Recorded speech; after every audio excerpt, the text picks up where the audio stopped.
হাপেখাতিত গৃহৰক্ষী বাহিনীৰ জোৱানে ছাত্ৰক বিনা কাৰণত প্ৰহাৰ কৰাক লৈ নিশা উত্তেজনা। যোৱা নিশা থানাত উত্তপ্ত পৰিস্থিতি। গৃহৰক্ষী বাহিনীৰ জোৱানৰ বিৰুদ্ধে এজাহাৰ দাখিল। হাপেখাতিত এজন ছাত্ৰক বিনা কাৰণত হাপেখাতিৰ গৃহৰক্ষী বাহিনীৰ এজন জোৱানে প্ৰহাৰ কৰাক কেন্দ্ৰ কৰি যোৱা নিশা শতাধিক ৰাইজে থানাত উপস্থিত হৈ উত্তপ্ত পৰিস্থিতিৰ সৃষ্টি কৰে। প্ৰাপ্ত তথ্য অনুসৰি দেওবাৰে বিয়লি ভাগত হাপেখাতিৰ উচ্চতৰ মাধ্যমিক বিদ্যালয়ৰ দ্বাদশ শ্ৰেণীৰ ছাত্ৰ আতাল পথাৰ গাঁৱৰ বিশাল টুডুৱে ধান খুন্দা মিলৰ পৰা ধান খুন্দি ঘৰলৈ আহি থকা অৱস্থাত একে গাঁৱৰে গৃহৰক্ষী বাহিনীৰ জোৱান বাবুল শৰ্মাই কোনো কাৰণ নোহোৱাকৈ বাটত আগুচি ধৰি হাতত লৈ থকা কেইবা গুটিৰে ছাত্ৰজনৰ ভৰিত আঘাত কৰাৰ লগতে মূৰত খুচিয়াই আঘাত কৰে।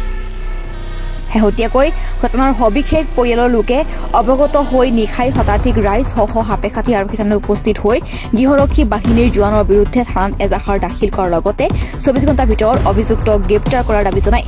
অন্যথা স্থানীয় ৰাইজে গণতান্ত্ৰিকভাৱে আন্দোলন গঢ়ি তোলাৰ সংকাৰ প্ৰদান কৰিছে।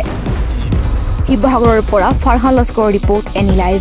হয়, আতাল পথাৰ মাজি গাঁৱৰ নিবাসী এজন গৃহৰক্ষী জোৱান বাবুল শৰ্মা নামৰ ব্যক্তিজনে কালি এই মোৰ ভাইটিটোক বিশাল টুডু ছেকেণ্ড ইয়াৰৰ পঢ়া ছাত্ৰ মিললৈ ধান কুটাবলৈ পঠাইছিলোঁ। ধান কুটাই ঘূৰি অহা সময়ত ৰাস্তাত ৰখাই বিনা কাৰণত অতি দুৰ্ভাগ্যজনকভাৱে মাৰপিট কৰি বাটলি গুটিৰে আক্ৰমণ কৰি ভাইটিক গুৰুতৰভাৱে আঘাতপ্ৰাপ্ত কৰে। এই কাৰণে কালি আৰক্ষী চকীত ন্যায় বিচাৰি এজাহাৰ দাখিল কৰিলোঁ।